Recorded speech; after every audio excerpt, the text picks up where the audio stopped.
especially astrology and samskaras also, and then philosophy in general. And she's not just a speaker, she lives it. So we're very fortunate to have her here today. And we hope at least we can have her once in a month. So we say, thank you for being here, Mother. Hare Krishna.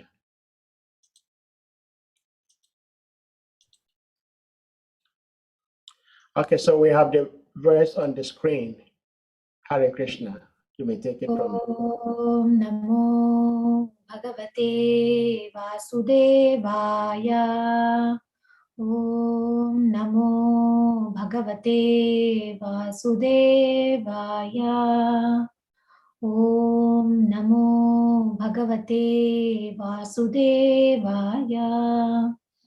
Om Ajnanatimirandasya Jnananjanashalakaya Chakshurum Militam Jena Tasmai Shri Gurave Namaha Mukakaroti Vachalam Pangoram Gayate Girim Yat Kripa Tamaham Vande Shri Guru Dinatarinam Paramananda Madhavam Shri Chaitanya Ishwaram Namo Vishnupadaya Krishna Prashtaya Bhutale Srimate Jayapataka Swami Niti Namine Namo Acharya Padaya Nitai Kripa Pradayane Gaurakata Damadaya Nagara Grama Tarine Namo Vishnupadaya Krishna Prashtaya Bhutale Srimate Bhakti Vedanta Swami Niti Namine Namaste Saraswati Deve Gauravani Pracharine Nirvishesha Shunyavadi Paschatya Deshatarine Jayo Shri Krishna Chaitanya Prabhu Nityananda Shri Advaita Gadadhara Shri Vasadi Gaura Bhakta Vrinda Hare Krishna Krishna Krishna Hare Hare Hare Rama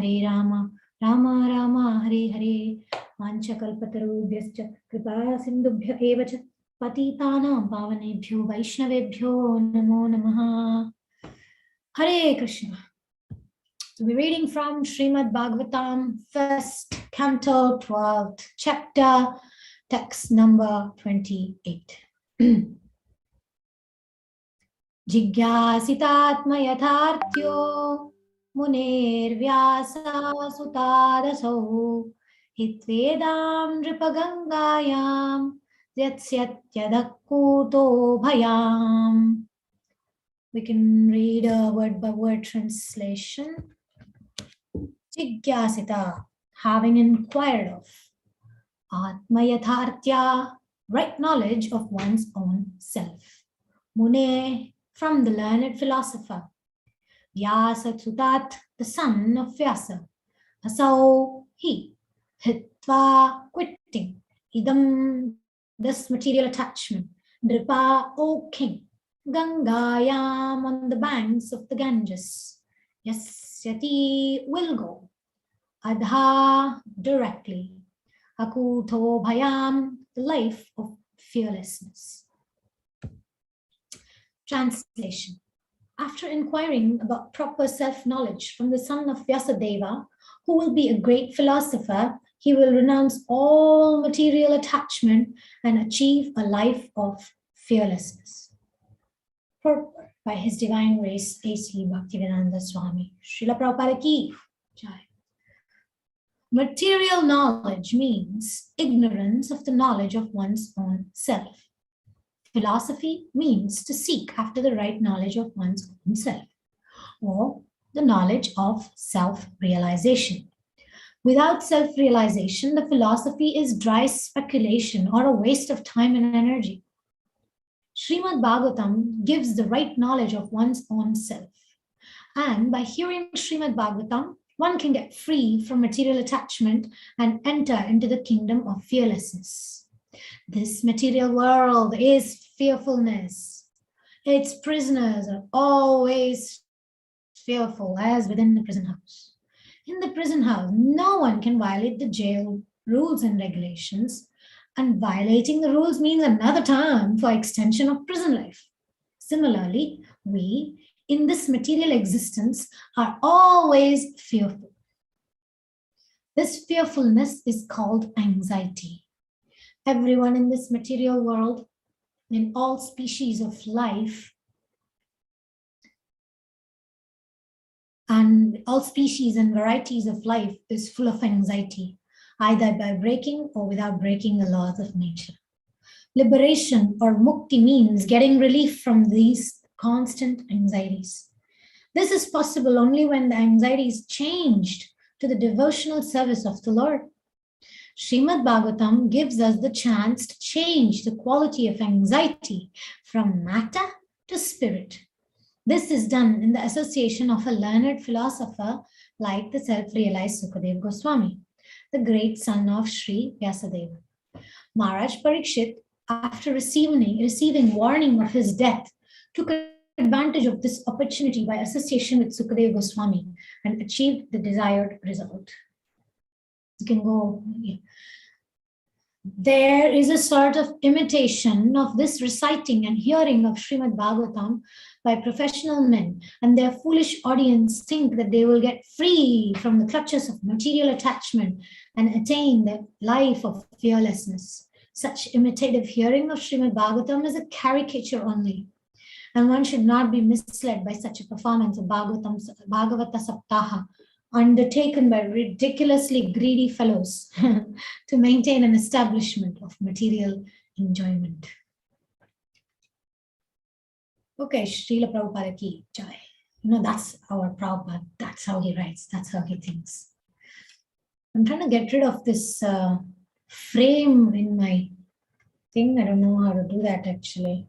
It looks really weird. Let's see how the quality of this video will look. I could do this, which is not with the best camera, but at least there's not that line. Which one you prefer, Prabhu? Which one? This one or the other one with the...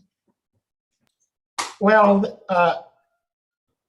I think the one without the frame is better. This one is this one. You mean like this, Yeah. right? Yeah. Yeah. I think the light is a bit okay.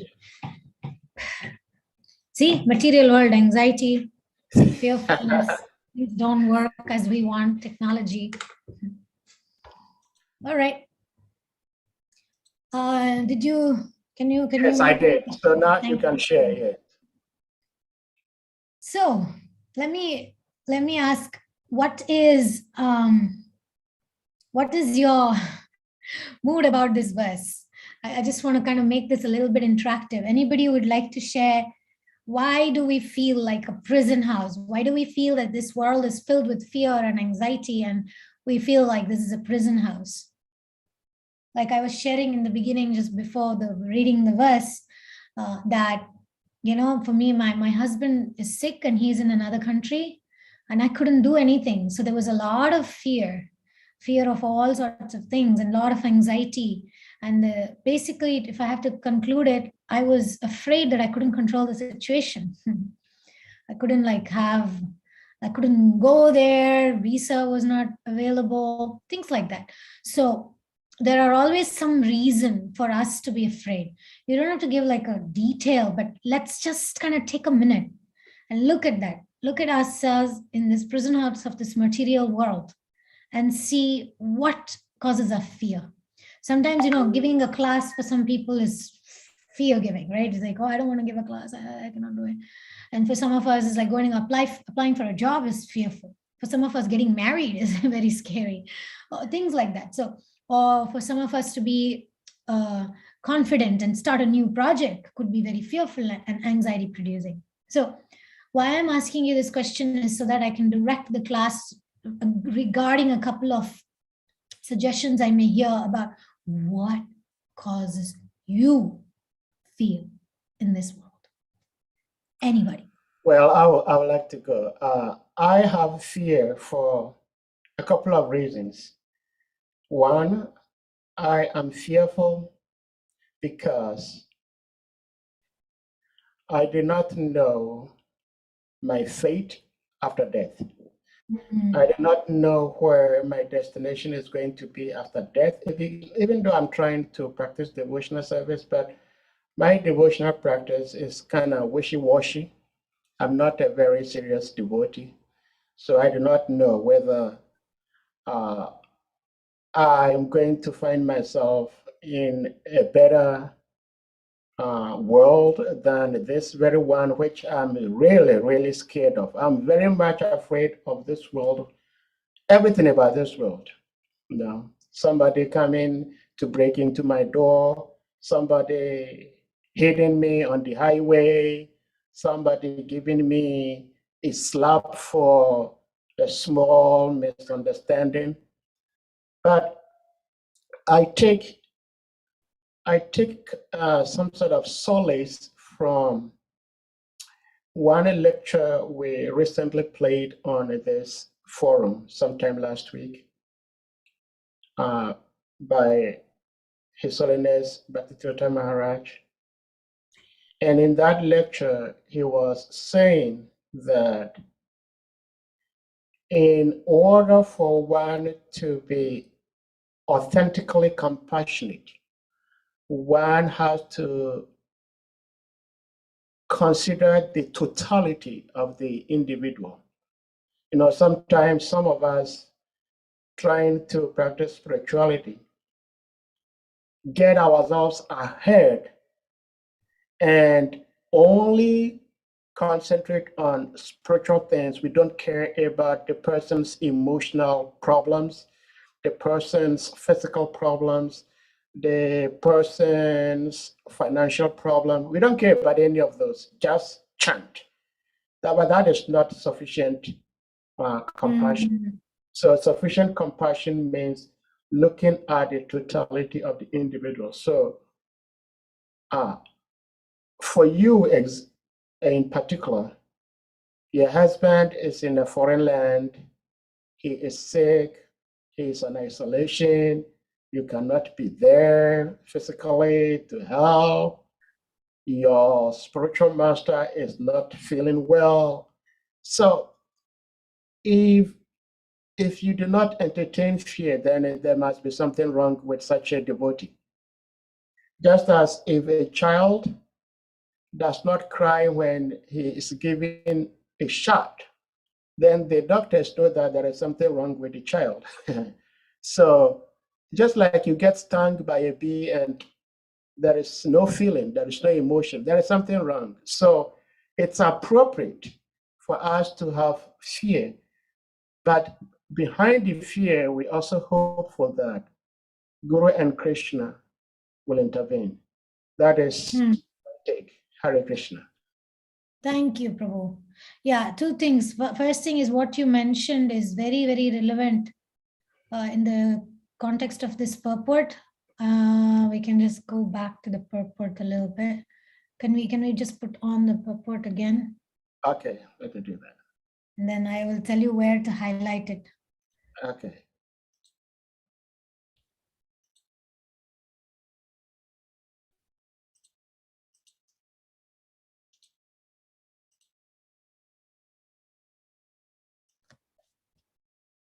Okay. Down, where go down. Okay. Stop.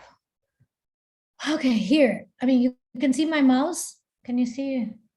Oh, no. Okay, this is possible only when anxiety is changed to devotional service of the Lord. You see? Yeah. This is possible. Let me see. You know, liberation Oh, of yeah. Yeah, that one right there. You can just highlight that. Okay. So what you just said, right? Anxiety and fear, they have a good place. We should be afraid of Maya, you know, we should be afraid of Maya. So when you said I'm going on the highway and I'm afraid to be hit by the truck, that's a good fear. So we don't drive carelessly. Oh, we should be afraid of Maya. So there are two types of fear. So thank you for bringing that up. We need to fear Maya. You know, there was this occasion once Srila Prabhupada was standing and praying in front of the deities, and one devotee came and said, Srila Prabhupada, what are you praying for? You know what Srila Prabhupada said? He said, I'm praying to Krishna so that I may not fall down. This devotee was shocked. I mean, can you imagine the founder Acharya of the International Society of Krishna Consciousness opening hundreds of temples in his very advanced age, you know, like incredibly powerful and empowered person. And he's praying to Krishna, please, Krishna, let me not fall down. It's like from any angle and perspective, it was hard for me to imagine that Srila Prabhupada's worry was that. right? And that was the situation with the devotee. The devotee said, Srila Prabhupada, what? You and fall down? Srila Prabhupada said, yeah, I am afraid of falling down. That's why I don't fall down. So that's the occasion that Srila Prabhupada showed us that we need to have fear in this world, of this world, about this world, about the consequences of this prison. Otherwise, we'll just become asuras, right? Asuras are the demons, right? The demons, they appear to be fearless. They just do anything they want.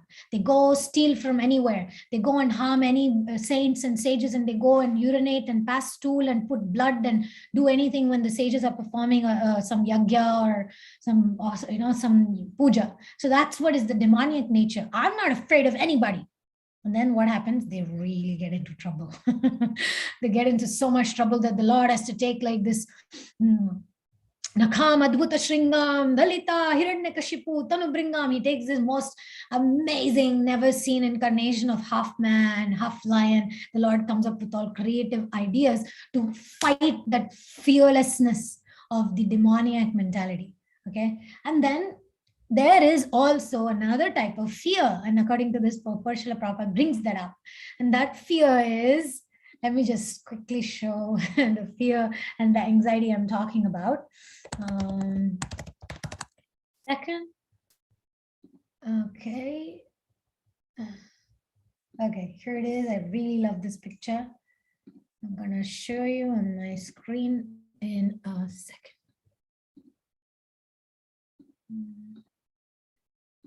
Dalita Hiranyakashipu Sanubringam Keshavadrita Narahari Rupa Jai Jagadisha Hare Jai Jagadisha Hare. You know who's the most anxious person in this existence? Any guesses? Anybody? But in a spiritual way. So it's a difficult, the answer is quite difficult. Okay, you want to see? Here, Mother Yashoda. Krishna, the way he behaves around Mother Yashoda is the most anxiety-producing action and activity there is. She cannot rest even for a single second. He's running all over the Raja, and he's running all over Gokula, creating such a havoc, stealing butter from everywhere, feeding the monkeys, being taken away by Trinavarta, being taken away by Putana, right? Oh my God, fearlessness to its height. Running off into the Yamuna and jumping and fighting the multi-headed Kaliya. Poor Mother Yashoda. There's no end to her anxiety. She's always anxious around Krishna. She's always anxious. What is Krishna going to do?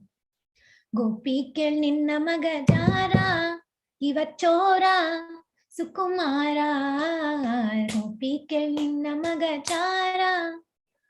Haradinda, what he did, Krishna would go into the houses of the gopis, and he would go and steal the butter. And as soon as he was caught, he would just give that naughty smile.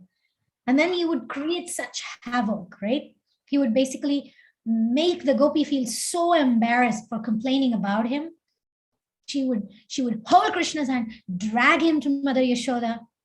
He would basically cause anxiety to all the gopis. And she would drag him and she would complain, look, Mother Yashoda, he's done this, he stole this way, and he destroyed all my work.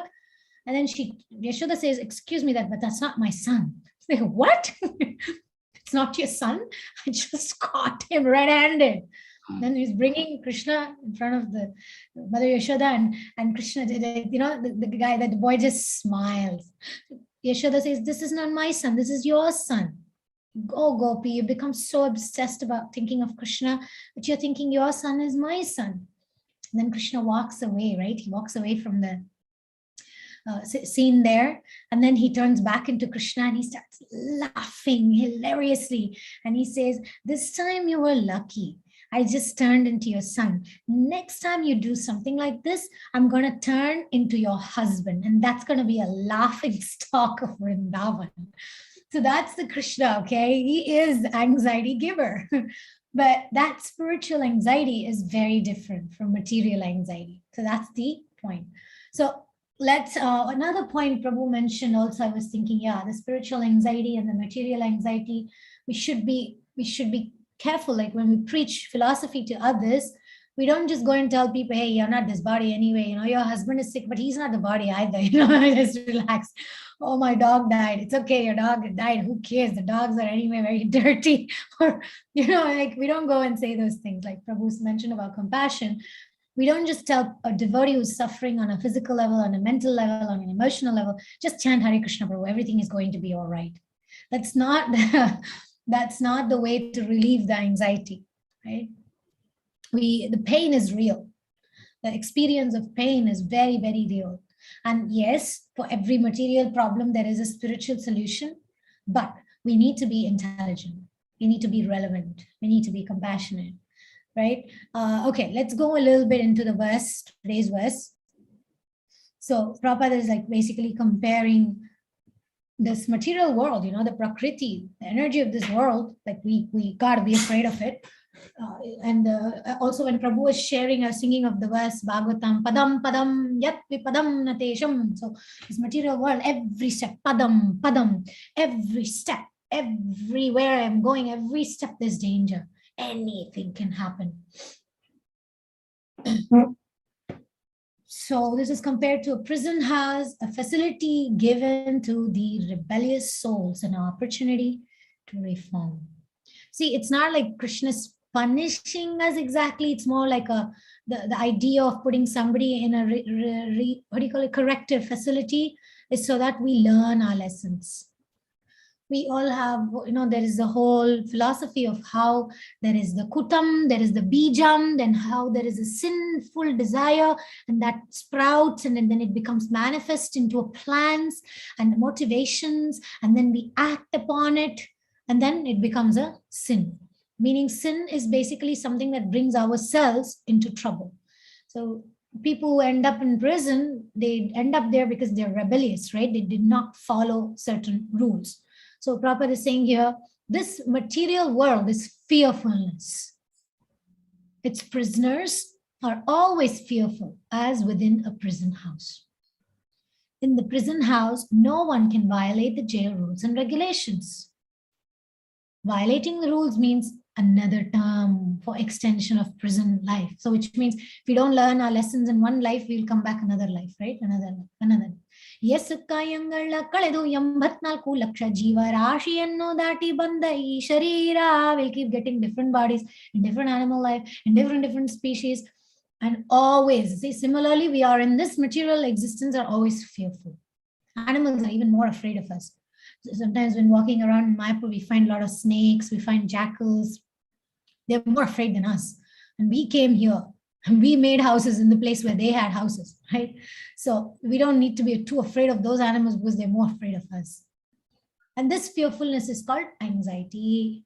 Everyone in this material life, in all species and varieties of life, is full of anxieties, either by breaking or without breaking the laws of nature. Because even those who don't break the laws, they are still constantly worried, right? Those people who want to follow the rules, they're anxious about following. Those who want to break the rules, they're thinking anxiously how to break the rules and escape. So there is no escape. So that's why it's called a prison house. So we may all have certain circumstances in our life that makes us feel trapped. Sometimes some of us may feel trapped in a relationship. We may feel trapped in a country. In COVID situation, we all felt trapped in the lockdown. I mean, there's no bigger example than the whole lockdown situation. Some people were just so many people were going depressed, and frustration and all that was happening because of feeling stuck. So it's not that because they didn't go to jobs. When they were going to jobs, they were anxious, they were fearful. Oh my God, what my boss will tell me today, how do I get the things done? And then when it was locked down, they couldn't go to the office. Oh my God, I cannot go to the office. How am I going to manage? Right? How will I pay my bills? And so whether we have a situation or don't have a situation, we are always anxious. If we're not married, we keep thinking, oh, how I wish I was married and I had a companion. And ask those who are married, they say, oh boy, don't get married. I'm already struggling so much. So there's always like grass is greener on the other side. Those of us who may have children may think, oh my God, I'm so anxious all the time. I'm always afraid what's going to happen to the kids. And somebody who doesn't have children may think, oh my God, I'm so anxious and fearful because who's going to take care of me? Who will I grow up with? And I don't have children. So it's like material world, there's no perfect solution. Somebody who's earning a lot of money is always afraid of losing that money. Somebody who doesn't have enough money is always afraid, well, will I have enough money? Will I have enough money? So this is the nature. Now, another point Prabhupada brings up in this purport is, maybe I should just do like that. It's better. Yeah. He says, this is about association, okay? I kind of divided that as that's purport, what we just read today. Liberation or mukti means getting relief from these constant anxieties. This is possible only when the anxieties change to devotional service of the Lord. In other words, we don't escape the anxiety. Oh, I don't know why that picture is there, by the way. It's supposed to be another picture. But the association is the point that if we try to avoid anxiety, it's impossible in this world. It's like impersonalism, right? Oh, Brahman, oh, no anxiety, everything is peace, everything is void. That's not our philosophy. No, if you have a karma to be anxious, take up service for Krishna. Be anxious for Krishna. Run around like Mother Yashoda, and Krishna will play with you left and right. You know, he will show you how naughty he is. Srimad Bhagavatam gives us the chance to change the quality of anxiety from matter to spirit. This is done in the association of a learned philosopher like the self-realized Shukadev Goswami, the great son of Sri Vyasadeva. See, there's another point here about the quality of anxiety from matter to spirit. See, we all have karma, okay? Right now, we in this particular section of Srimad Bhagavatam, oh, sorry. Okay, did I stop sharing? Yes. So in the particular section of Bhagavatam, what is happening is Yudhishthir Maharaj is very curious to understand about this boy, Parikshit. How is he going to be? Like we all are, right? With the children. What is my child going to be Krishna conscious, or is he going to become a rascal? Is he going to like become a drunkard and do sinful activities? What is the future of my child? We also are concerned about our future also, right? We want to see, I'm an astrologer and I've had hundreds and hundreds and hundreds of experience of dealing with people's anxiety and fear, right? Usually people go to astrologers because they're fearful and anxious. So they want to know what's going to happen, right? Am I going to get married or not? If I'm going to get married, will that marriage stay or not? Will I get a job? Will I be able to maintain the job? So this all questions are based on fear. Every question that people ask is based on that fear. Now, it's very important to learn from the section of Srimad Bhagavatam, from the section of Mahabharata. It's a very grave situation. Yudhishthir Maharaj has lost all his sons. All the sons of the Pandavas are gone, dead and gone. It's a very, very traumatic situation. Talking about fear, talking about anxiety. Can you think the emperor of this universe, who's, you know, who has his hands just fresh from blood of killing his own guru and teachers and people? This is a very critical situation. And that Maharaj Yudhishthir, no, he comes to Bhishma and what does he ask? He doesn't ask about himself, his welfare. What does he ask? He asks, Kimekam Daivatam Loke Kimva Pekam Parayanam Stuvantah Kam Kamarchanta Prapnuyur Manava Shubham. Manava Shubham. He's asking Bhishma, how can I bring auspiciousness in this world? Because there has just has been such a ghastly war of Mahabharata. People are all dead. There's only like a handful of people who are alive. And Yudhishthir Maharaj, you know, his own children are also like dead. So in this situation, what is Yudhishthir Maharaj's purpose? Manava Shubham. How? Please, Bhishma Dev, tell me, how can I bring auspiciousness to humanity? How can I be a good leader? How can I lead people in the right path? Is that our concern? Is that our fear? Is that our anxiety? You answer that question for yourself, but for me, it's not. I'm constantly self-absorbed. I'm worried about my husband. I'm worried about my guru.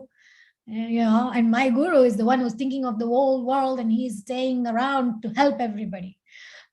So here, Yudhishthir Maharaj's character is shining because he's going out of self. You got a problem, devotees, Vaishnavis, you have a problem, you have an anxiety, go to Krishna and serve him. You want attention from the opposite sex, go and give attention to Krishna. Don't go to Krishna and say, please send me a wife, please send me a husband, please send me somebody to romance with. You go and give Krishna that love that you're looking for. That's the Vaishnava way of life. Yudhishthir Maharaj, his character was all about how can I serve humanity? How can I bring Krishna consciousness to the world? And when he asked about Parikshit Maharaj, right now, all these verses 22 to 28, it's been revealed about this boy, excellent qualities, similar qualities like Yudhishthir Maharaj. The quality of this person will be such a powerful leader, like a lion. A lion, when he hunts, he doesn't need anybody. Not like a pack of dogs who have to go together and try to attack. Lions just go alone and they attack. They don't need anybody. So he's referred as the lion. He's going to be such a power. There's no other king as powerful as Parikshit.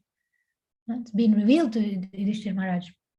But not only that, you see, astrology, that's the thing. Astrology reveals to us all the karma that we have done, all the different activities that we're carrying with us. So see, if a good astrologer will tell the truth, he will not just say, give me money and I'll fix your problem. That's just nonsense. The person is just making their own living. They're not really helping people to get out of karmic reactions. So Yudhishthir Maharaj, he also heard this boy is going to die with a snake bite. He's not going to die when he's 90 years old. He's going to die in the prime of his youth. And what did Yudhishthir do? I mean, imagine some astrologer tells us something like that. We will freak out. I have experience. People freak out like anything. We freak out, right? How can you say that? What can I do? And I know, like, we want to hang on to things. What did Yudhishthir Maharaj do? Nothing. He said not a single word.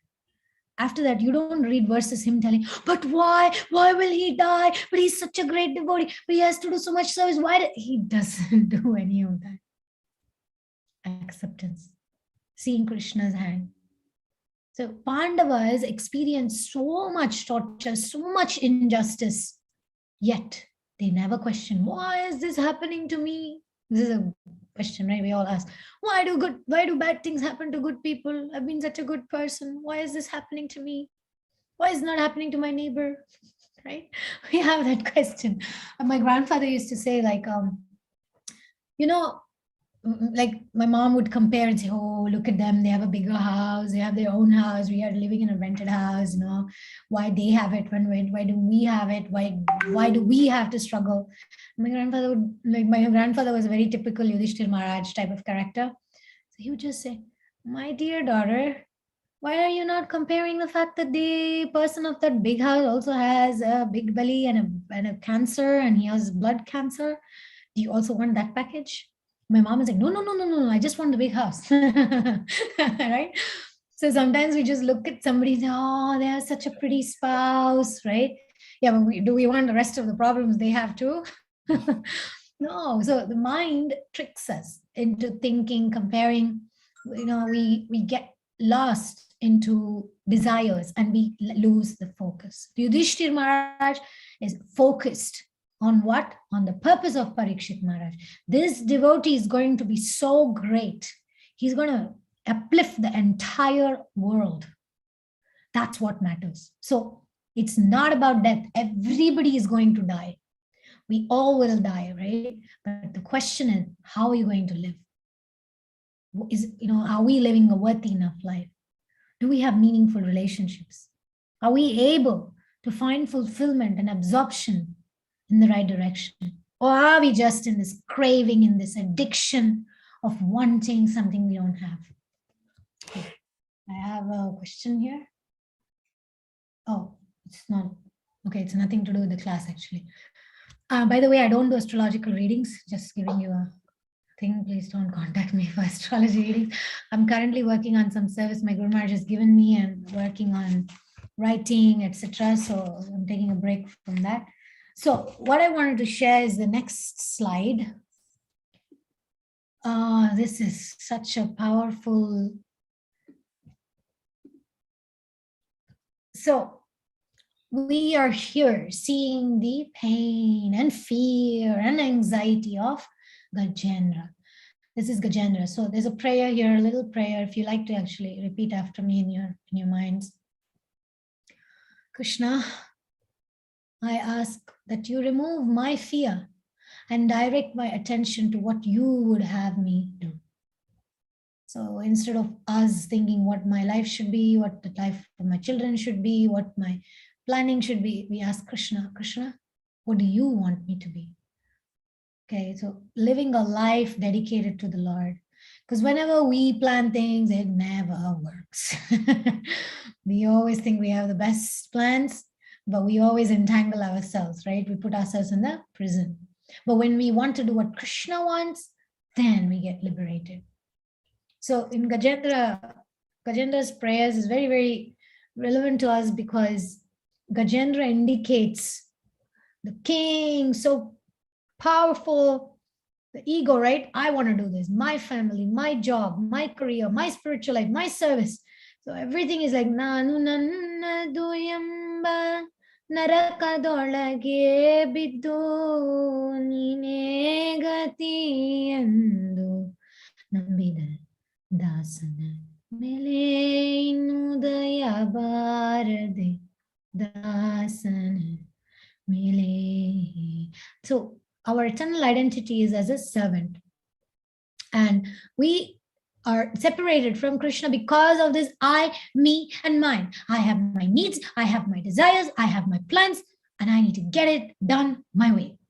So this is our hell, naraka. So in the Sanskrit, naraka means hellish. So when I want self-will, when I try to do things the way I want this relationship, I want it this way, and we put ourselves into a big trap, big trap. Instead, if I become, what does it mean becoming a dasa? It's not an ordinary thing. No, we use it very lightly. Yeah, I'm a servant. But are we really doing that? What Krishna is recommending is sarva dharman parityaja mamekam charanam vraja aham tvam sarva papebhyo mokshayishyami masacha. So Krishna is saying you have to give up all varieties of your plans, your dharma, your things, and you have to surrender, complete focus. What do you want, Krishna? I want to align to your will. What is your will for me? Your will, not mine, be done.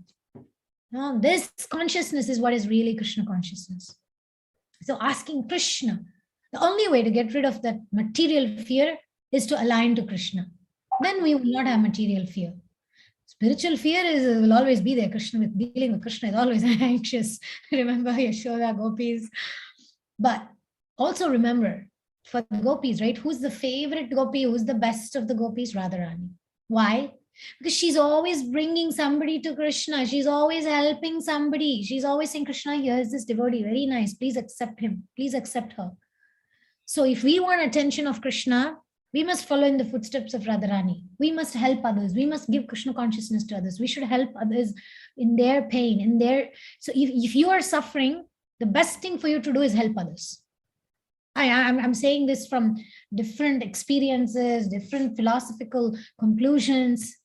Sitting in our own pain only increases it. We go out, reach out to others, listen to their pain, their problem, help them. That's the way to get Krishna's attention. So looking at Krishna or having Krishna to arrive, like here, in this picture we are seeing here, ಮಟುವಿನೊಳಗೆ ಗಜಮೊರೆ ಇಡಲಕ್ಷಣ ಮಡೊದಿಗೆ ಹೇಳದೆ ಕುಡುಕುಡನೆ ಬಂದು ಹಿಡಿದು ನತಲವಾಯ ಕಡಿದು ಪಿಡಿಸಿದನೆ ಸಡಗರದಲ್ಲಿ ರಮೆ ಪೊಡವಿಯೊಡಗೂಡಿ. This is a prayer of a Vaishnavacharya. He's saying, Krishna, when will you come? As hurriedly as you came to save Gajendra. He was just an animal. Was he your uncle's son? That as soon as he called you, you rushed there. You didn't even tell Goddess of Fortune. You rushed on Garuda. When will you come and save me? I'm also desperate. I'm stuck. This crocodile of my addictions and material pleasures and illusion has captured me. When will you come and rescue me? Right? So in this case, when Gajendra was rescued, he was rescued from his own anarthas. So this represents for us, we have to look at our anarthas. Why am I suffering? Why is this causing me pain? Because of my expectations, right? Usually we suffer because our expectations are not fulfilled.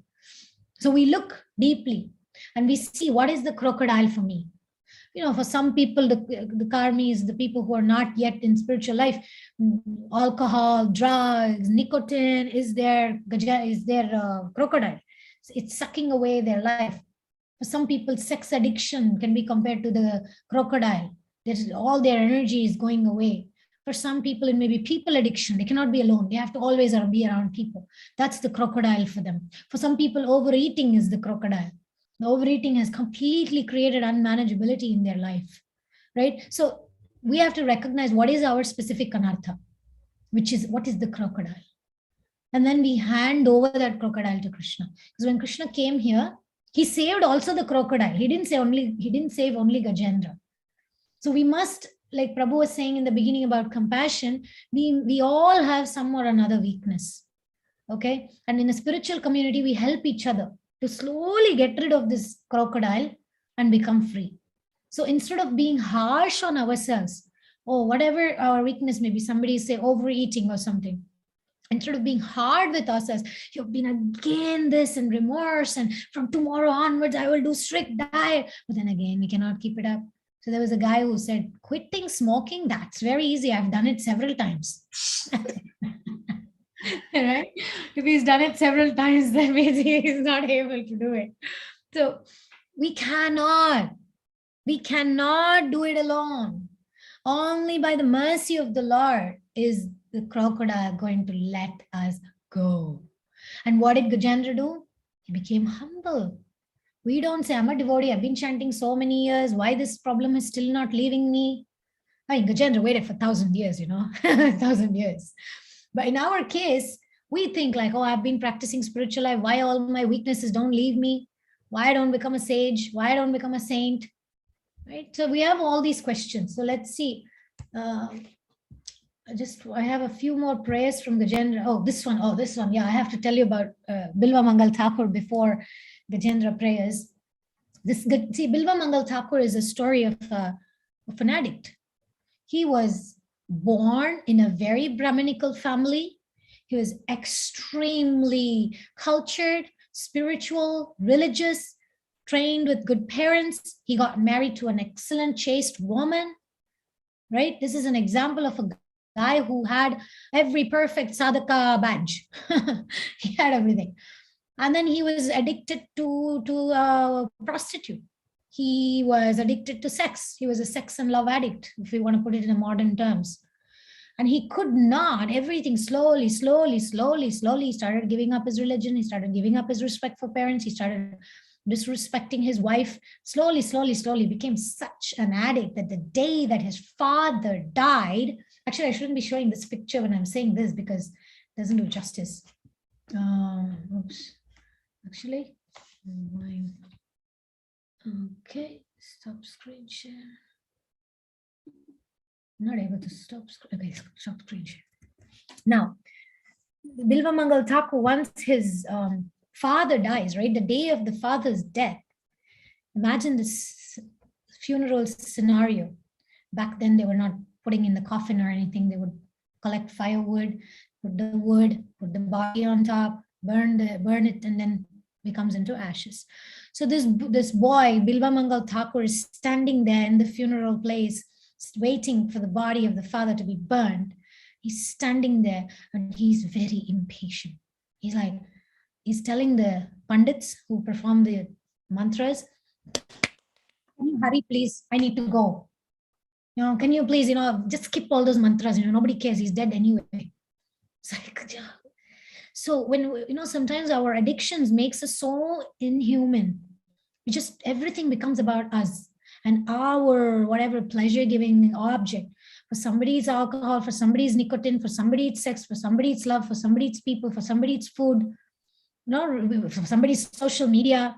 We're so like, we want to go and check the Facebook that we don't care that somebody in our family is sick, right? People have, the human beings have these addictions. So this was the situation of this man there. He's sitting there, he's standing there and just telling the guy, can you rush, please? I need to go. I need to go. Where does he need to go? To that prostitute. That's where he needs to go. That's his unmanageability. He goes. And he usually goes in a little bit early evening. He didn't come. So the prostitute thought, this guy's not going to come. It's too late. It's raining. It's thunderstorm. He won't come. So she locked the fort that she was living in, and it was a huge fort. So she locked the gates and she completely switched off the lights and she went to sleep. Looks like she wasn't so much of an addict as he was. So she went to sleep. And this man, he didn't give up. Right? He crossed the river in the middle of the night because there was no boat available. It was already too late. He said, no, I have to get there. He swam across in the thunderstorm and in the rain. He arrived at the gate and the fort was closed. And back then, remember, there's no mobile phones, there's no calling bells. He cannot just call her and say, hey, open the gate, Chintamani. The name of the prostitute was Chintamani. So he just stood there on the fort, and it was so pitch dark. Again, he doesn't have a mobile phone, he doesn't have a torch. Okay, if you're wondering that. We're too spoiled watching movies and we think, why doesn't the torch arrive?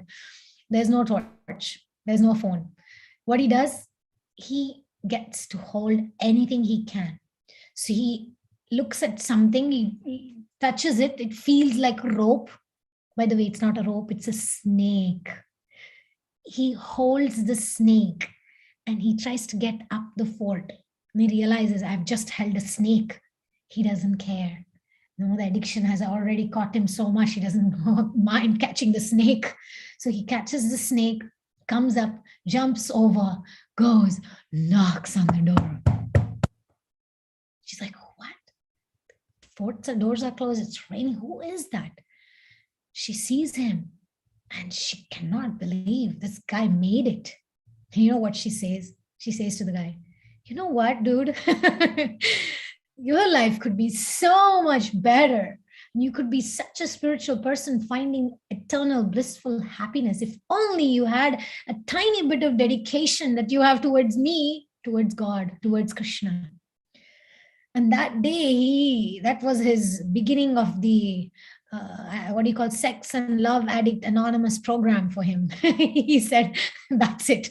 I'm going to hand over my life to God. I'm going to hand over my life to Krishna. And this is the very important part of Bilwa Mangal Thakur's story. Whenever we read stories of transformation, we think, oh, it's just in the few verses, right? We read, okay, he had this problem and then he became transformed and then he became a saint, right? No. That's a very, very bad misconception. Actually, what happened is there's a long story. We don't see years of struggle. We don't see. So in case of Bilwa Mangal Thakur, what they call in like some groups of 12-step groups, etc., is like a slip, is like a relapse. He became a saint, he became a sage, he gave up clothes, he gave up family, he went on the banks of a river and he became a monk. So he was there and suddenly one day, he was a monk chanting Hare Krishna, singing the songs of the Lord. Bilwa Mangal Thakur's songs are very powerful. And suddenly he sees this beautiful woman and the addiction takes over again. He follows her. He follows her home. And that woman is a married woman. And he goes at the door of this family. And the husband looks at the guy, and the husband and wife both invite him inside. Please come. He's a saint, right? Saint, right? So they invite him, please come inside. How can we serve you? And this guy, this devotee, Bilwa Mangal Thakur, he expresses honestly, look, I'd given up everything and now I came and I got attracted to your wife. And then, of course, the story goes on and he realizes, what am I doing? What am I doing? In modern day, if something like that happens, you get beaten up, right? Like really. Back then, the saints and sages were respected so much that the husband told the wife, please go and fulfill the desire of this sadhu. The sage has a desire, please go. And when the woman comes, he asks her, can you please give me the pin that is in your hair? She's holding the hair in a pin. So he asks for that pin. And she doesn't understand, right? Well, she gives the pin to him. And what does he do? He pricks his eye and takes away his ability to see. Why? Because it got in the way of God and him. It got in the way between Krishna and him. For us, nobody's asking us to pull out our eyes or pull out our tongue because we overeat or whatever. Nobody's asking us. What that pulling out the eye represents for us is the willingness to give up all emotions that get in the way between us and Krishna. What are those emotions? Material fear, anxiety, guilt, shame, envy, selfishness. This is a big word, selfishness. Selfishness is what blocks us from connecting to Krishna. So after that, and then of course, he composes beautiful songs and Krishna actually comes and listens to him. And there are many beautiful experiences Vilvamangal Thakur has. But for us, what it means is we need to be willing to give up our tendencies in order to connect to Krishna. And we cannot do it alone. Only Krishna can help us do it. Because, in some of our cases, even if we remove our eyes, we'll find some other ways to look at social media. If we remove our tongue, we'll still find ways to, the hankering, the craving will still be there. Some people think that, self-mutation and things like that will help them to get rid of some desires. No, this craving for eating, for attention, for sex, or for love, or all those things is a craving, is the emptiness that the soul is experiencing due to the disconnection with Krishna. And it's not something we can take off by external means. It's only by willing to give our life in hands of Krishna. And by giving our life in the hands of Krishna, what does he do? I'm going to sing a little paragraph from Vilvamangal Thakur's songs, and that gives us an idea of the mood. Vraje prasidam navanita chauram Gopangananam chadukula chauram Aneka janmajita papa chauram Choragraganyam purusham namami Vraje prasidam navanita chauram Gopangananam chadukula chauram. The translation goes, I offer my pranam to that foremost of thieves, who is famous in Raja as the butter thief, and he who steals the gopis' clothes, and who, for those who take shelter of him, steals the sins and our weaknesses and our addictions and our anarthas, whatever you want to put there, which have accrued over many lifetimes. So we're talking about a thief who is a transcendental thief. It's nothing for Krishna. Our sins are compared to, Vaishnavacharyas say that our sins are like mountains. It's huge. So sometimes it's like, how do I burn that sin down? But what is it for Krishna? Our Acharya says that Bettadanta papavanno hattiruve nanu ada suttu bidu purandara vithalayya neenu. What is a mountain of sin for me is nothing but an insignificant grain that Krishna can like this, steal it, destroy it, burn it down. Only we need to hand it over to him. We don't have to carry the weakness on our shoulders, just need to hand it over to Krishna. This is the mood of working on our weakness. We utilize our weakness. See, whenever we have certain anarthas, like Gajendra had this anartha of thinking that he's a very powerful guy and he doesn't need anybody and he is all controlling, etc., etc. So for him, the lesson was humility. And for 1,000 years, he thought, I'll fight it. I can do it. I am Gajendra, I'm the king of the forest. Even lions, they're afraid of me when I walk by.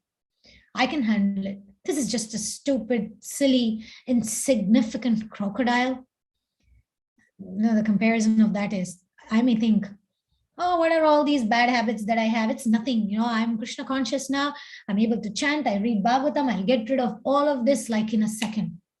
I've been a devotee for 20 years. I know how to do it. Right? That's called self-will. That's like, in the association of Mother Yashoda, when Mother Yashoda realizes that Krishna is not being bound, there's always two fingers short. There's always two fingers short, right? And so the acharyas, our Vaishnava acharya teachers, explain that one finger is our effort, but the other finger is the mercy of the Lord. And only when Mother Yashoda said, okay, I give up, I can't do it anymore, then Krishna was willing to be bound. So similarly, we need to let go of that controlling and accept that, okay, I'm powerless. I don't have control over my life. I don't have control over my bad habits. Only Krishna, it's Krishna's will that I am able to do what I'm able to do today. And I give my life in Krishna's hands, so that I can align to his desires. The life is not about me. This life is not about me. It's about Krishna. So that understanding is what Parikshit Maharaj had. This is the character we're talking about. He was always concerned about serving everybody. He was a perfect leader. So these are some of the points. I actually have a couple of other prayers of Gajendra that is very relevant. Let's read it before we end.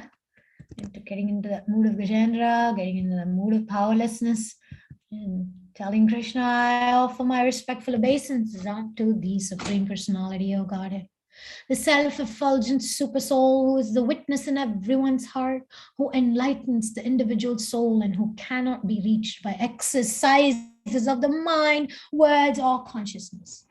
So if we are having a dilemma in our life, we're stuck with something, we don't know how to handle it, hand it over to Krishna.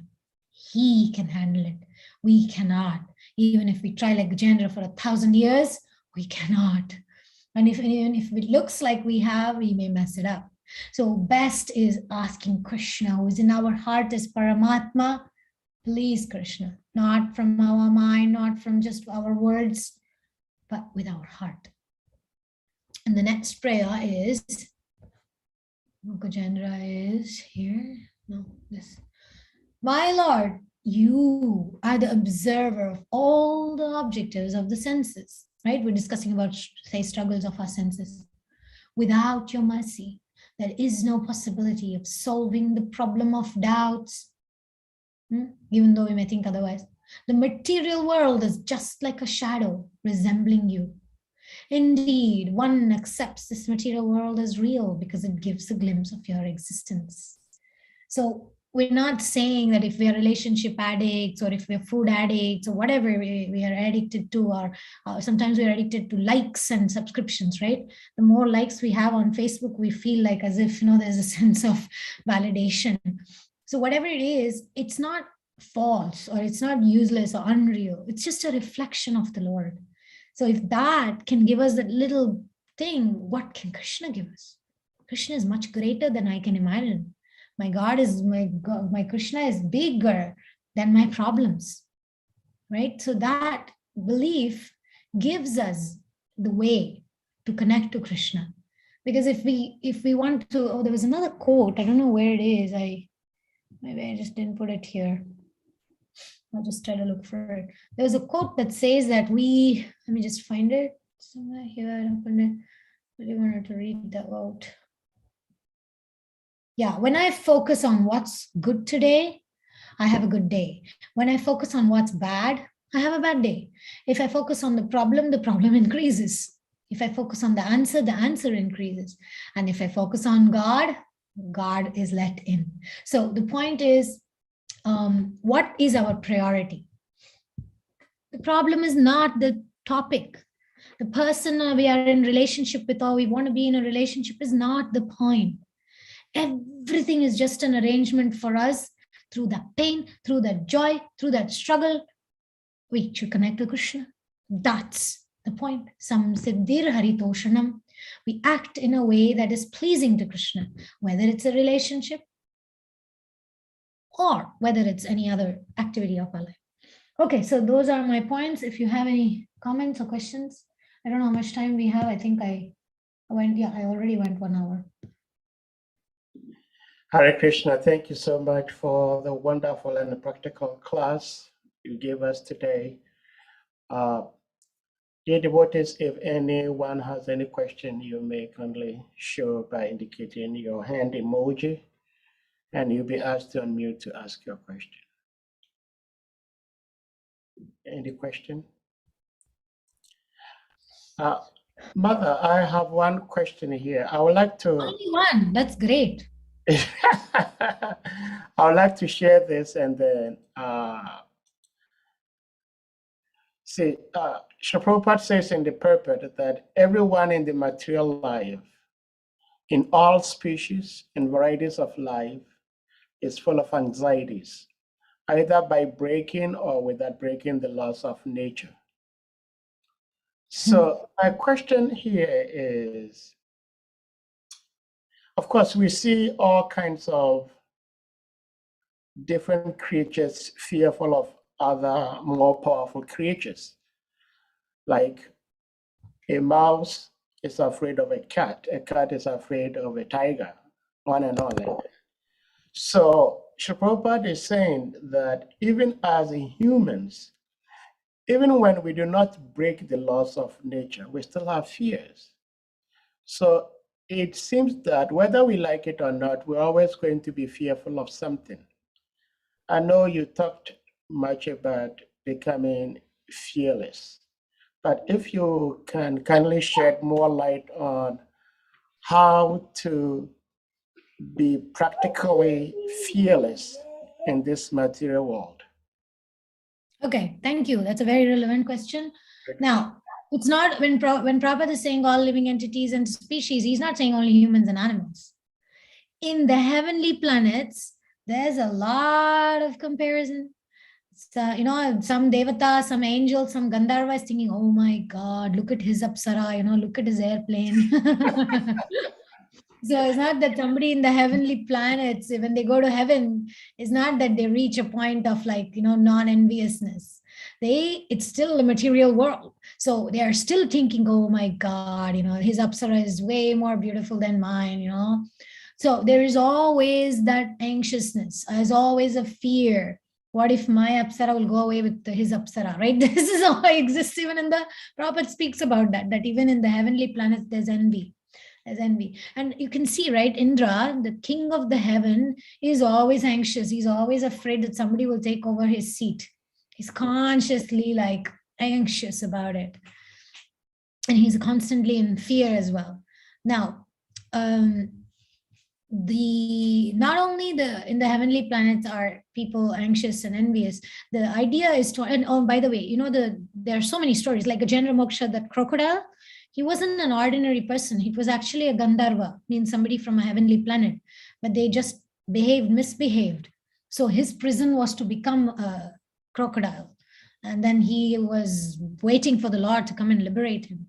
So it shows again that even if somebody is very, very, very much in the higher planetary systems and in heavenly planets with all cozy luxury things and have all facilities and all great skills and qualities, still somebody can actually be cursed and come down to the material world.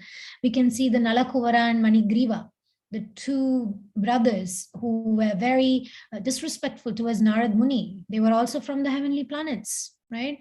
So they did not follow the rules. They didn't fear Narad Muni. They didn't. So they disrespected him. So what happened? They became trees because they were naked and they were laughing and cracking jokes on Narad Muni. He said, oh, cool, you like being naked? Fine, become trees, stand there thousands of years naked. But that was not given as a curse to punish.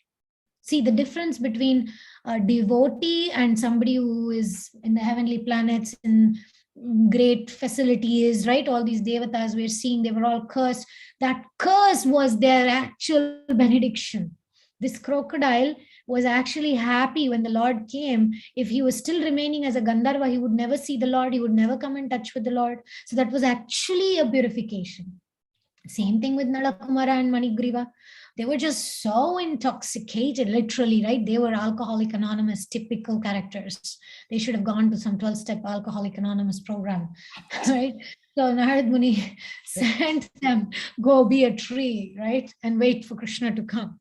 So even them, if they did not become the trees, they would never actually, in one sense, them becoming trees was their addiction program, recovery program. It was their, what do you call, rehabilitation center, right? Go to the place where Krishna is going to be appearing. You wait there, do your austerity, right? Go, no contact with alcohol, go away from the bar, right? I mean, as a tree, you cannot drink somarasa, some sort of a heavenly drink. So that was their, what we call as a withdrawal. People who go through alcohol problem, to get rid of it, it takes a while of withdrawal. They have withdrawal symptoms. It's not an easy thing. So similarly, they had to go through it. But after going through it is why we are still talking about them today. Today we're speaking about Nalakumara and Manigriva, right? We're not talking about other devatas, other apsaras, other gandharvas. Why are we talking about Nalakumara and Manigriva? Because they became devotees. So, your question about becoming fearless. Again, we need discrimination. We need fear in some cases. It's like, for example, vaccination. If people don't want to get vaccinated, right? You cannot say they are fearless, right? It's also a sense of responsibility. Taking care of your health is a point of taking care. And those who may not take vaccination, they're not taking because of fear. So not wanting to take or wanting to take can both be factors of fear. But what is your actual intention? So the point is, are we afraid to go away from Krishna? That's a good fear. But anything else, that is, we are becoming fearful. What this person will think, what that person will think, what will happen to my material pleasures, those don't matter. Those things don't matter. So fear needs to be channeled. We need to fear that, oh my God, I don't want to lose connection to Krishna. I don't want to lose service opportunity to serve. But we should not play with our addiction or with our anartha or with our problems. Krishna is very merciful. He doesn't mind if today I don't chant, and that's playing with our weakness. So fear is necessary. We just need to put it in the right place. So please don't say fearlessness doesn't mean fearlessness of I will do anything. Fearlessness means not giving our power to the material world as God. Basically, if we put anything above Krishna, then that's fear. But if we put Krishna as the priority, we have faith that whatever it is, it will be Krishna. Like today I had a little difficult moment and I just prayed, Krishna, your will and not mine be done. Please help me. And within like few seconds, I got a message that helped me to be protected from the previous difficulty. So that consciousness of putting Krishna as priority, choosing Krishna over our ego, choosing Krishna over our weaknesses. So this is what means fearlessness. Putting Krishna in the center and knowing that as long as I choose Krishna, there's nothing to fear in this world. And if you have to fear something, if I'm not choosing Krishna, then I must be afraid, because that solution is never going to give me peace or happiness. Does it make sense? Yes, it's not a black and white answer. You see, it's a very it's very satisfying, very appropriate. Yes. Yeah, just one thing about fear, just for all of you to remember very quickly. Fear can be in 3 modes. In Bhagavad-Gita, Krishna says anything can be done in 3 modes of nature. Somebody can be afraid in the mode of tamoguna. Oh, what will people think? I cannot give class. I cannot speak this. I cannot go on the video. What will people think, right? There can be the fear of tamas, is like ignorance. And then there can be the fear in the mode of rajas. Oh, I have to do this. If I don't do this, then if I don't get these many views, if I don't post some beautiful smiling picture on social media and, edit it and make it look really nicer than what I am, then people won't accept me. That's like fear in the mode of rajas. And fear in the mode of sattva is to lose our connection with Krishna and to do something that will take us away from Krishna. Anything. So we have to choose what fear, like not wanting to have bad habits, is in the mode of sattva guna fear. Okay, so fear can be in any of the modes. So you have to recognize, if you're fearful, it may not be God's will, it may be your will. It's the self, the ego saying do this. if there is some fear, like, for me, sometimes I am sometimes feeling, women, we are a little bit more body conscious. So sometimes I'm like, no, like today also, I didn't want to do the video on this camera because this camera is not very good. So I had arranged for like a better camera, but the frame wasn't working. So sometimes I have this block, right? This is like fear in the mode of rajas.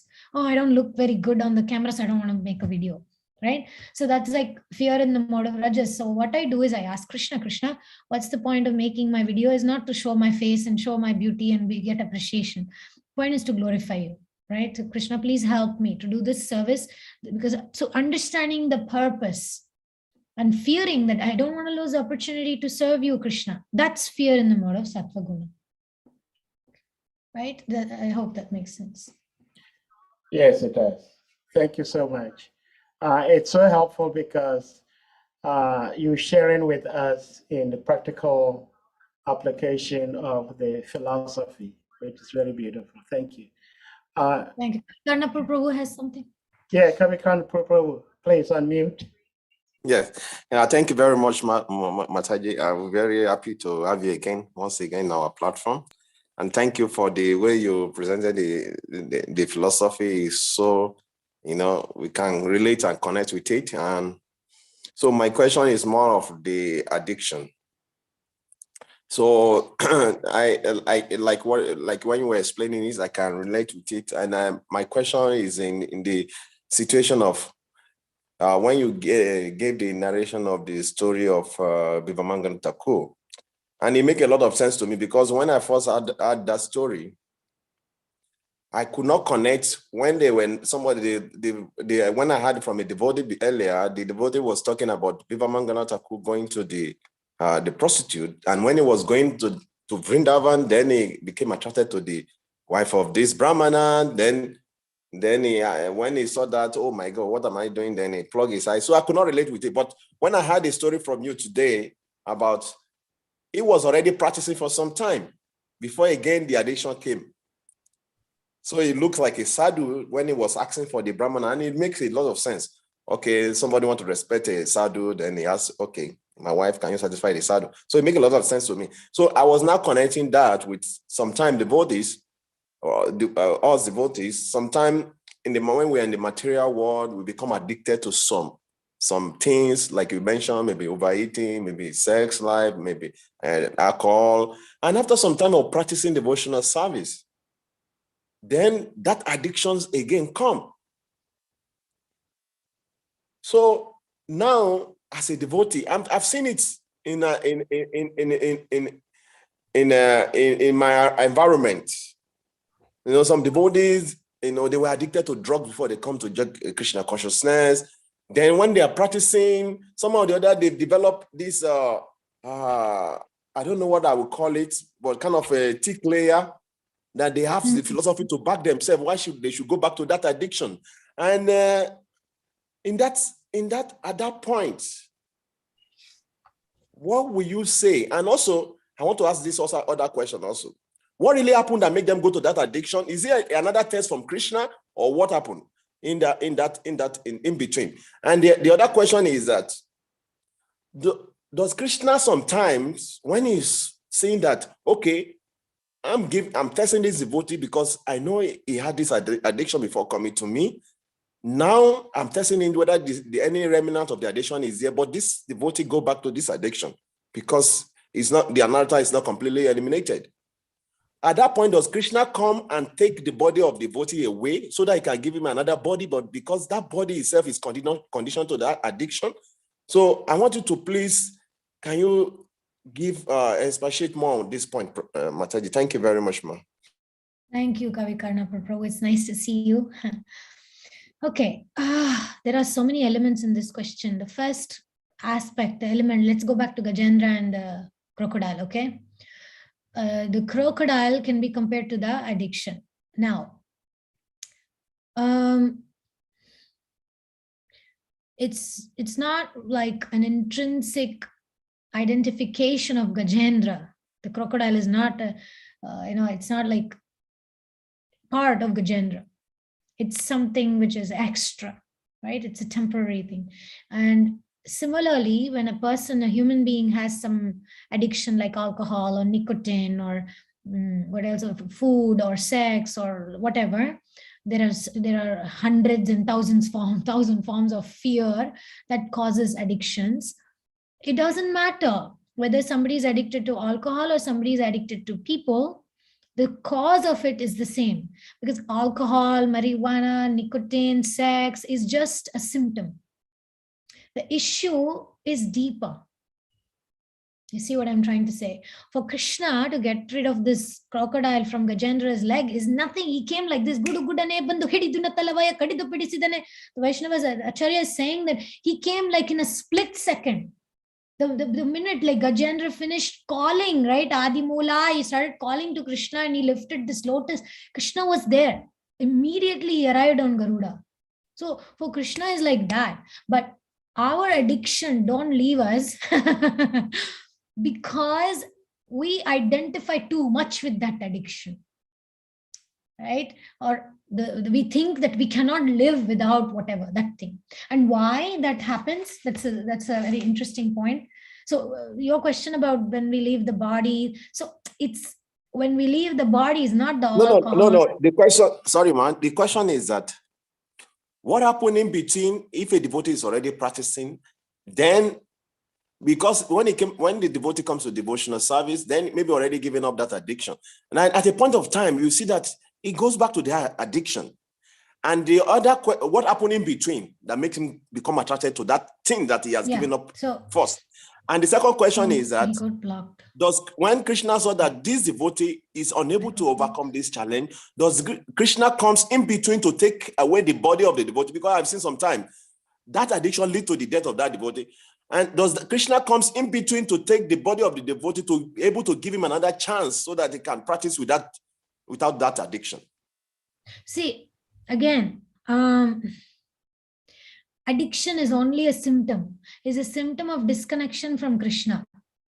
And for Krishna, alcohol, nicotine, these things are not a big thing. He doesn't care if somebody has all those things, you understand? All he cares is his relationship with Krishna. So the weaknesses, there is a verse in Vishnu Sahasranam Mahabharata. It says, Agrani Gramani Shriman Nyayo Neta Samiranaha Sahasra Murdha Vishwatma Sahasrakshas Sahasrapat. Krishna actually has hundreds of eyes, thousands of eyes, and he's the best of the leaders.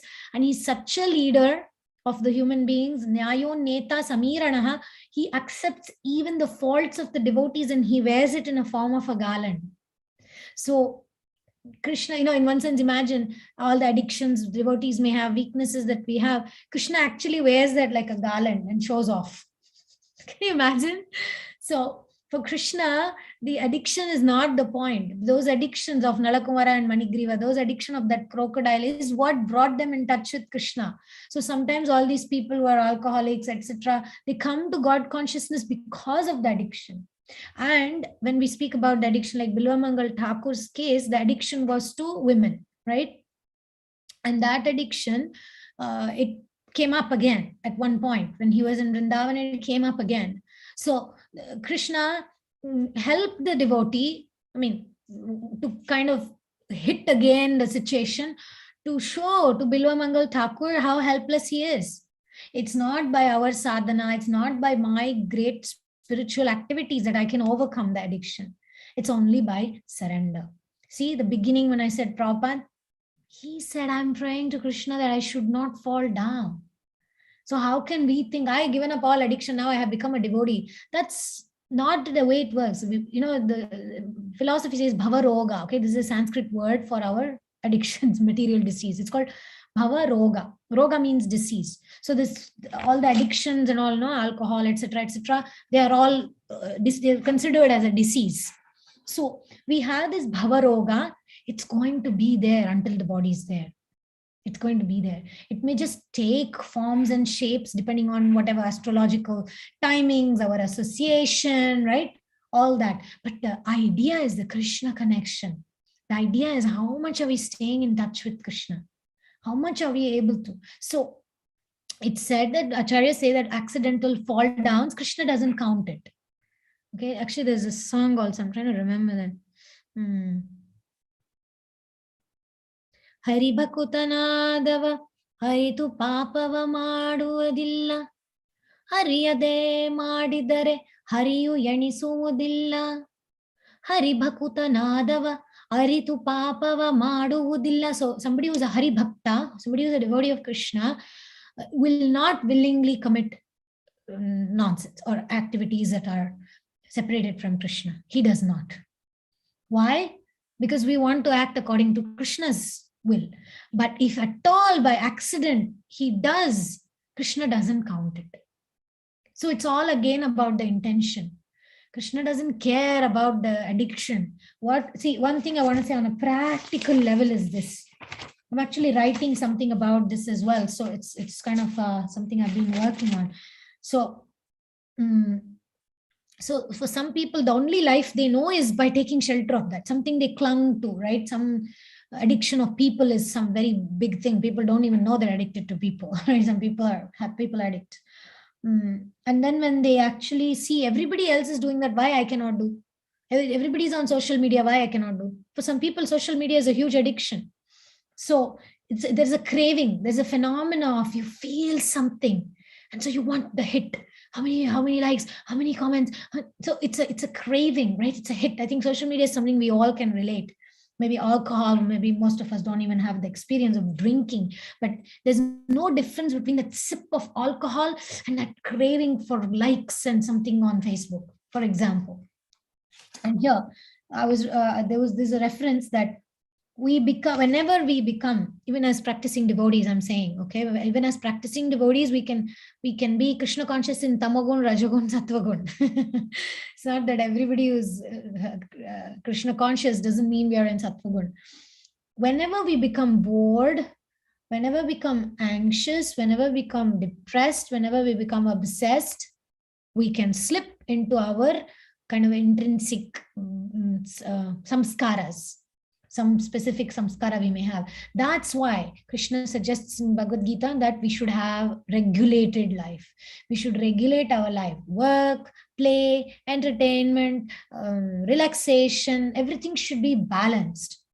Oh, like for example, overworking. Oh, typical. I have that also, the addiction. Work addiction. It's a huge one. It's a way to escape. Work very, very hard, do too many things. It's a way to kind of escape being with myself, being with Krishna. So whenever we are bored, depressed, obsessed, anxious, we go to that, whatever that thing is, we keep going there. Okay, so we need to have a balanced life. We need to have a sattvic life. And another big thing that can help us also is association, being honest and being accepting of other people's problems. Usually you see people who are very hard, they're very strict, right? They tell you, oh, you cannot do that. Actually, they are the ones who usually have a lot of problems, meaning they kind of have issues, they're denying their problem, they're actually not working on being honest. So the one word, if you want to remember from the answer to this question, one word: honesty. The more honest we are about where we are, what is our issue, Krishna will forgive us. He will help us to overcome. The dishonesty is what will never get us out of addiction. Dishonesty is what will trap us in the mouth of the crocodile in eternity. So the honesty is the secret to get out of any form of any hundreds and thousands of forms of addiction and weaknesses and bad habits. That's so Ma, honesty is the watchword. So what is the meaning of honesty in Krishna consciousness? Honesty in Krishna consciousness is to have the awareness of where we are at, what is our ability, not taking on more than what we can, not portraying ourselves as something we are not, expressing our struggles, expressing our challenges, not publicly, but at least have a few devotees that you can actually reveal your mind in confidence. And I mean, there are levels of honesty, okay? And also you can be honest in sattva, rajas, tamas. Being honest, like for example, going in front of devotees and, I am such a fallen person, I'm the most sinful of the sinful, that's kind of like in the mode of rajas, like being honest in the mode of rajas to get attention, right? If I'm honest and I just want to get attention from others, that's not the honesty which will help me. And honest in the mode of tamaguna is like, I'm useless, I'm hopeless, I can get nothing done, I don't deserve anything, la la la la la. That's kind of like, you may believe those things inside, but that honesty doesn't actually help you uplift your consciousness.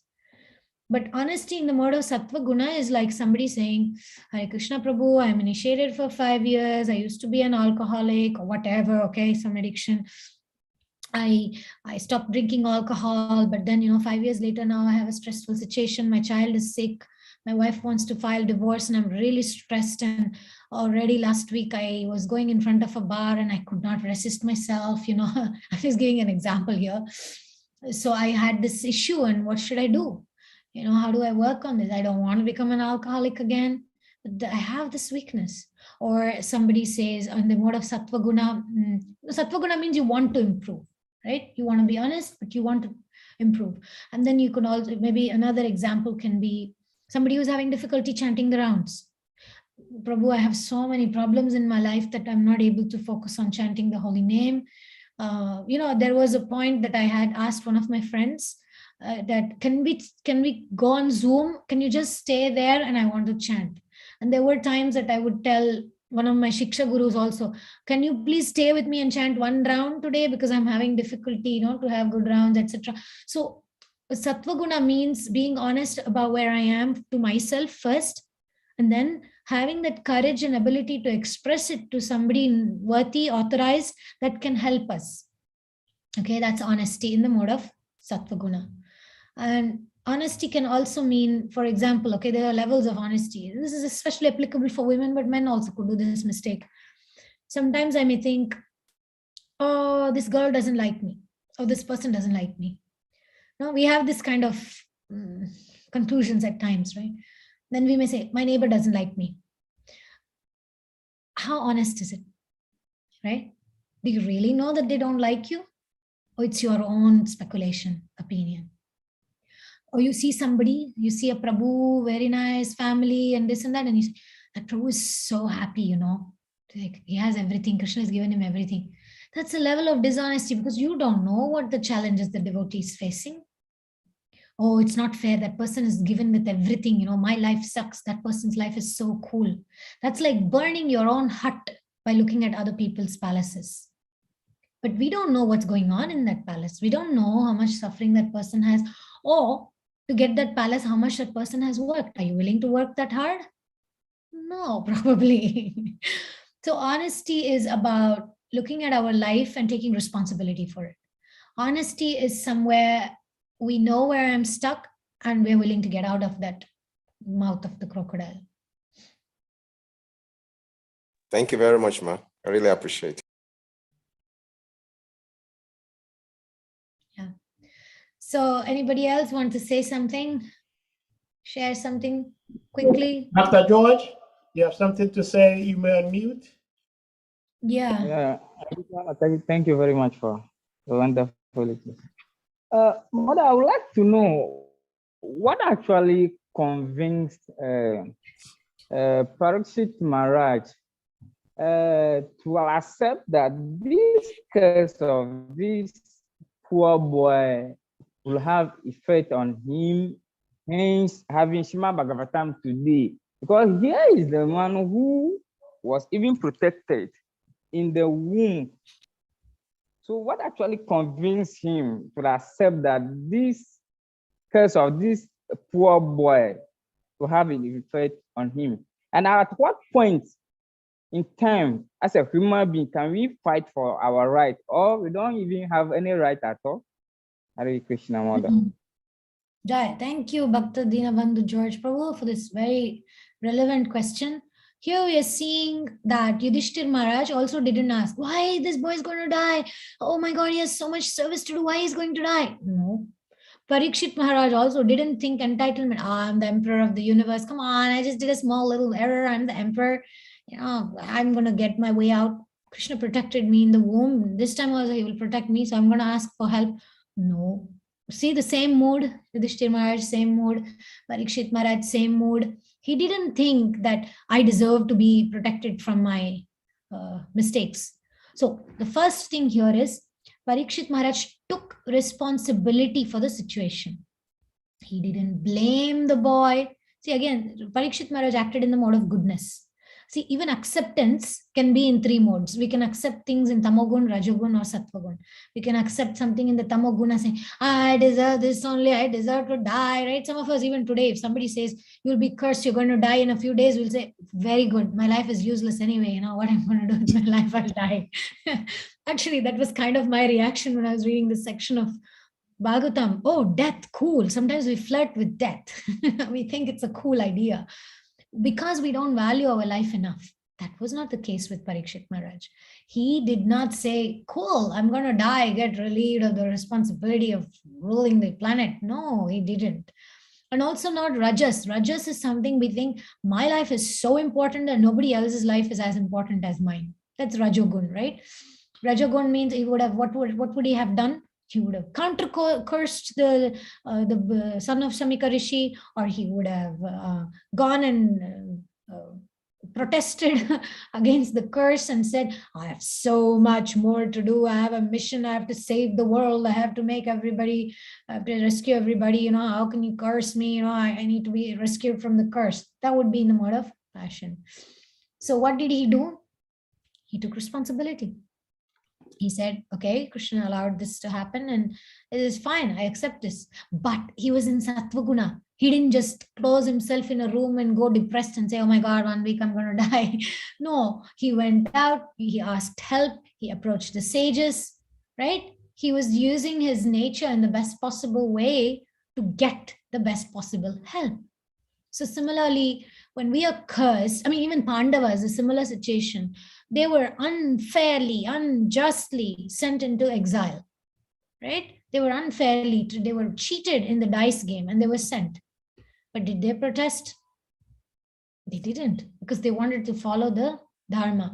And so the point is, for a devotee, Narayana parasarve nakutachana bhibhyati swarga pavarga narakeshu apitulyartha dharshina. For a devotee of Narayan, for a devotee of Krishna, he doesn't care whether he's in the forest, whether he's at home, whether he's in a big bungalow, he's in a small place, he's in heaven, he's in hell.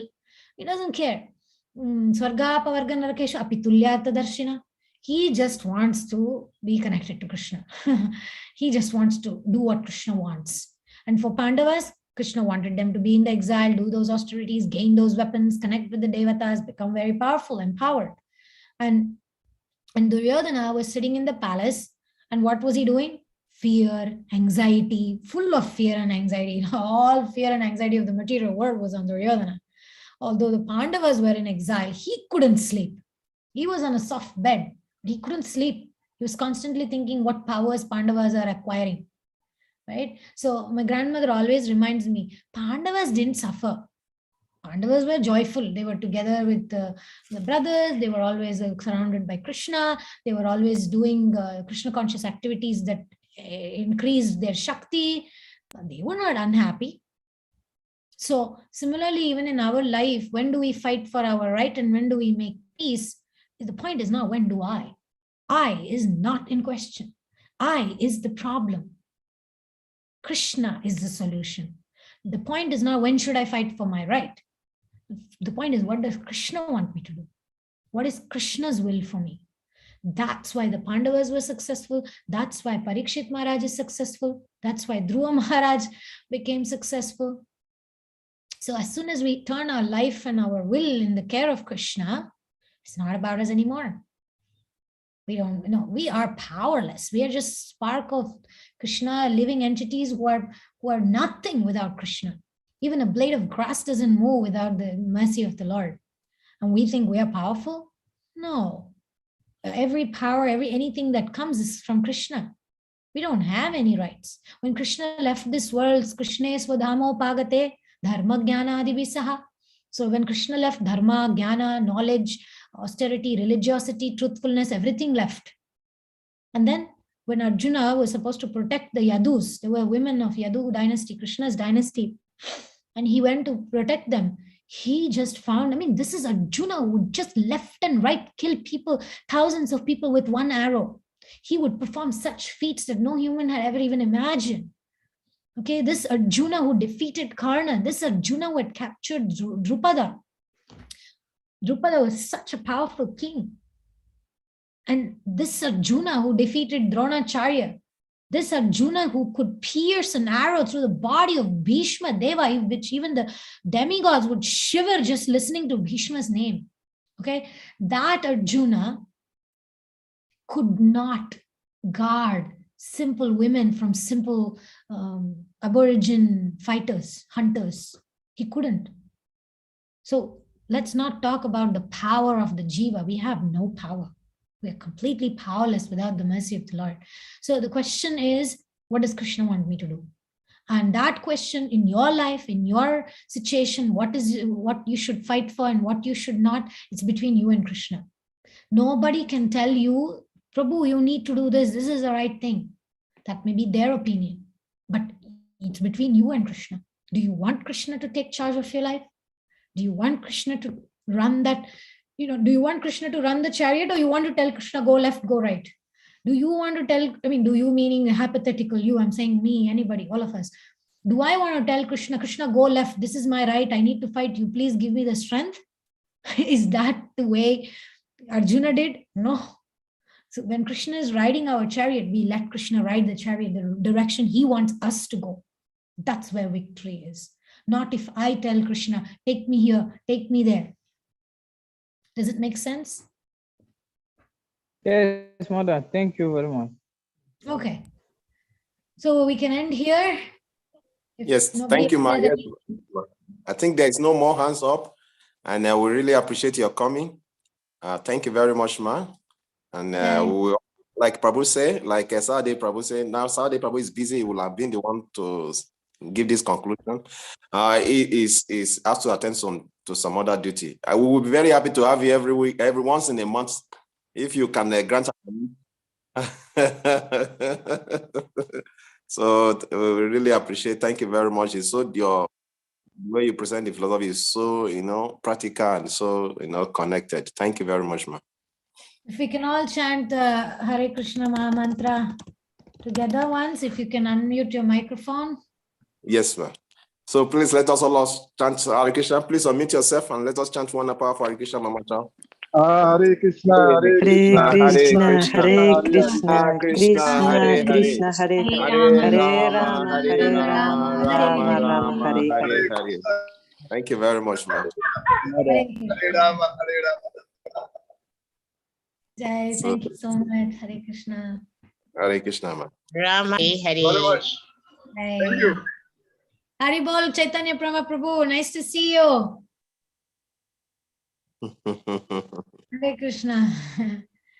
Okay, I'm gonna take a picture of all of us. Yes. Hare Krishna. Thank you. So can I head on now? Can I head now?